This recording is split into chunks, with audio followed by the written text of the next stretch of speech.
E nós estamos aqui mais uma vez, de volta, trazendo profissionais que estão atuando na aquicultura aqui no estado do Rio Grande do Norte. Estamos aqui com o Matheus Bezerra, que é engenheiro ambiental, né? Trabalha junto ao Sebrae, não é isso? Com atendimento a esses produtores aqui no estado do Rio Grande do Norte. Matheus, seja bem-vindo. Obrigado. É um prazer estar participando aqui desse podcast. Vamos falar um pouco aí sobre ostreicultura, né? Ostreicultura aqui no estado do Rio Grande do Norte, como é que funciona. Eu me chamo Matheus, sou consultor do Sebrae e atuo aí nessa área de ostreicultura, na área de cultivo dos ostreicultores, no dia a dia deles. E como é a ostreicultura hoje no Rio Grande do Norte? Como você, na prática, está ali com os ostreicultores, né? Como é que você faz esse atendimento e como é que você avalia hoje a ostreicultura dentro do nosso estado? Bom, a ostreicultura do nosso estado ela vem crescendo bastante. Nós temos o Sebrae, eu como consultor do Sebrae atendo 3 associações, né? Tem uma associação em Tibau do Sul, tem outra em Canguaretama e tem uma terceira em Georgino Avelino. São 3 associações que elas cultivam a ostra e a nossa produção no estado ela é muito boa. Hoje nós somos os maiores produtores de ostra nativa do Brasil, certo? Então a gente tem em Santa Catarina que o pessoal de lá tem uma produção muito maior de ostra, mas a ostra não é nativa. Então nós do Rio Grande do Norte somos os maiores produtores de ostra nativa do país.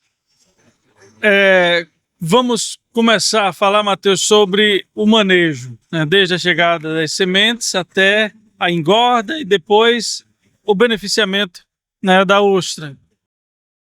Bom, assim, as ostras elas chegam através do laboratório, né? Então tem um laboratório da Márcia, que estava aqui, Márcia, né? exatamente, Café Stock, que teve aqui com vocês. Então a Márcia ela produz a semente da ostra. Os produtores dessas associações eles compram as sementes de Márcia e essas sementes vão direto para a área de cultivo. Na área de cultivo as sementes elas chegam bem pequenas. Eu não sei se vocês já tiveram a oportunidade de ver, mas a semente ela chega bem pequena na área de produção. Então ela passa pelo primeiro momento por uma primeira estrutura que se chama de berçário. O que é o berçário? É uma caixa de madeira, certo? Uma caixa retangular. E dentro dessa estrutura ela é coberta, a tampa dela e a base são cobertas por telas. Essas telas têm que ser bem fechadas, porque a ostra, a semente da ostra ainda chega em estágio de semente, né? Então a semente ela chega bem pequena.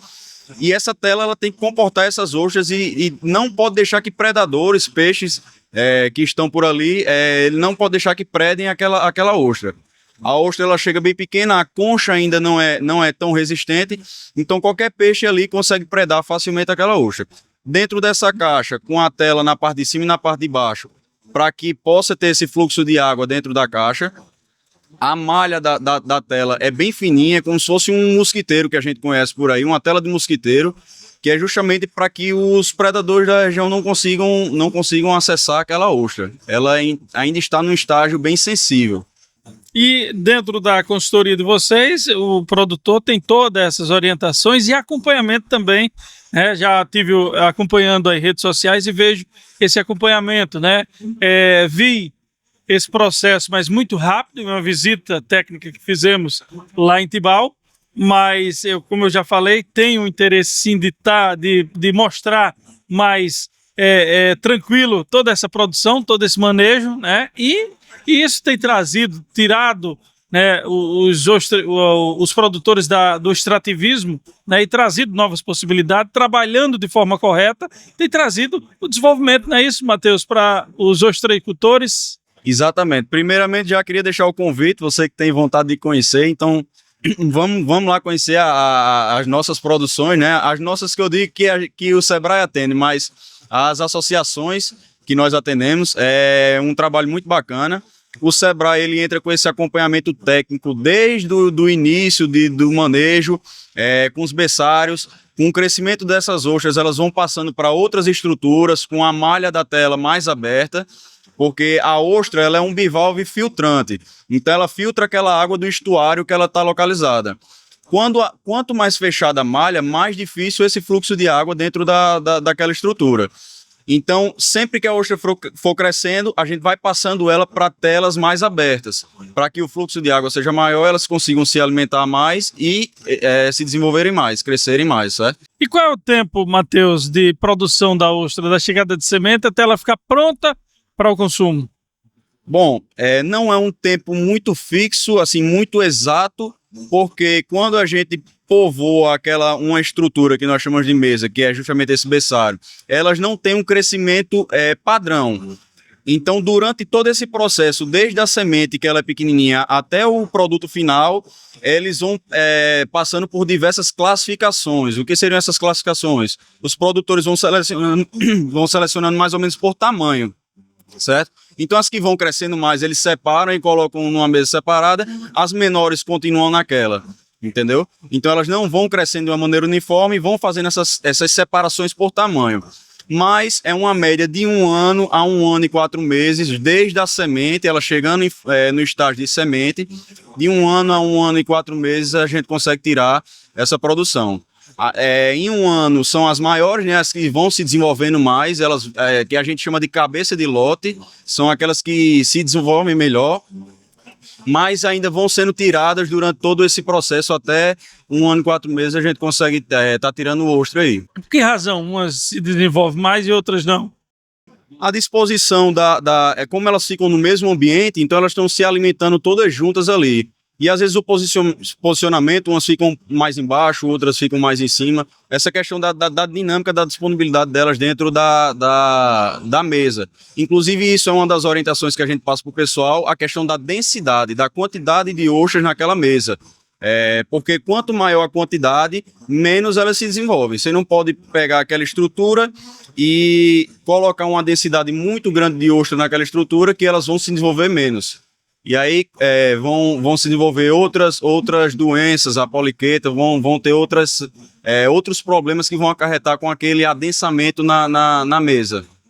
Matheus, quando a gente fala sobre mercado, sobre venda, ainda existem algumas limitações que impedem o crescimento, né, do setor, né? Isso.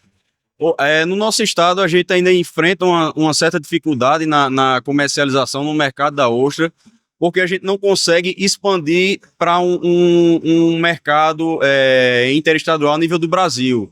Aqui no estado a gente ainda não tem uma legislação que certifique a ostra. O CISB, por exemplo, ele não existe ainda no estado para a ostreicultura. A gente não tem uma legislação para esse processamento da ostra. O que a gente tem hoje, que foi um grande avanço que conseguimos para certificar nossas ostras e mostrar que as ostras são de qualidade. O IDIARN, ele faz um acompanhamento periódico com essas ostras, certo? Então, o IDIARN vai lá, coleta uma amostra de água das regiões, das áreas de cultivo onde a gente produz essas ostras, pega uma amostra tanto da água como do filé da ostra e também das ostras fechadas. Fazem essas análises em laboratório e emitem um laudo de que a água e a ostra daquela região está dentro dos parâmetros. Então, não se pode ainda fazer o processamento para a indústria, né? Não existe Isso. indústria ainda, tem que ser vendida ela artesanalmente, nas praias, os vendedores junto com as associações, né? Isso os restaurantes também, de outros estados também consomem, né? A ostra potiguar, né? Isso. Os produtores aqui da região, os produtores das associações, hoje eles vendem no comércio local, comércio regional, perto da área de cultivo deles. São regiões litorâneas, então eles aproveitam para vender nas praias, vender para restaurantes locais. Eles fazem eventos privados, então quem tem interesse pode entrar em contato com eles, e eles estão interessados em fazer uma festa, em fazer um casamento, e eles encomendam as ostras, eles vão lá, abrem, fazem todo esse serviço. Então é basicamente esse atendimento regional mesmo, aqui no Rio Grande do Norte. Perfeito, Matheus, muito obrigado pelas informações, parabéns pelo trabalho que vocês têm desempenhado dentro da cadeia produtiva, né, da ostreicultura, e é sempre bom a gente mostrar, né, o quanto o setor tem evoluído, mas também o quanto o setor precisa para evoluir cada vez mais, viu? Muito obrigado.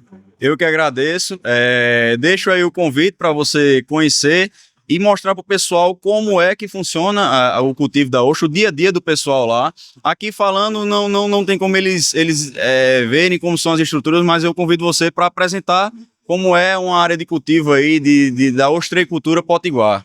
Maravilha, eu estou esperando emagrecer mais uns 10 a 15 quilos para a gente ir lá, porque aquele entra e canoa sai, né? Então tem que ser um manejo. E entra na lama, vai aí lá. Já pensou um cara com quase 120 quilos na lama, né? Aí vai passar vergonha. Mas aí a gente dá um jeito. Mas é isso, Matheus, obrigado, meu amigo, pela presença aqui no nosso podcast, trazendo essas informações tão importantes para vocês que estão acompanhando o Agro Sertão na FENACAM, Feira Nacional do Camarão, que está sendo realizada em Natal, Rio Grande do Norte. Então daqui a pouquinho estaremos de volta com mais entrevistados.